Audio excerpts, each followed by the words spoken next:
ஆயுர்வேதம் ஒரு பொக்கிஷம், நம் ஆயுள் நீட்டக்கும் அற்புதம். டாக்டர் ஸ்ரீவர்மாஸ் முதல் முறையாக வேறு யாருமே சொல்ல, நம்ம தான் சொல்லியிருக்கோம். 2 மேடைகளில் சொல்லியிருக்கிறோம். காங்கிரஸ் கட்சியுடைய அகில இந்திய தலைமை ஒரு டைலமோல இருக்குது.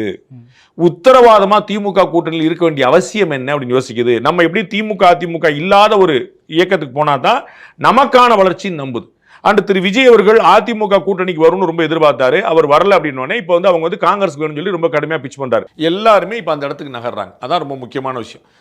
செல்லப்பிரதிகள்கிட்ட கேட்டால் இல்லை நம்ம இதில் திமுக தொடரதான் உத்தரவாதம் அப்படின்னு சொல்லுவார். நம்ம வேணா கூட சீட் வாங்கி நான் வாங்கி தரேன், நான் கேள நம்ம பேசினா தளபதி தந்துருவார், நம்ம வாங்கிக்கலாம்னு சொல்லி சொல்லுவார். கரூர் ஸ்டாம்பேடுக்கு முன்னாடியே காங்கிரஸ் வந்து கன்ஃபியூஷன்ல இருக்குன்னு நான் பதிவு பண்ணிருக்கேன். If I am not wrong.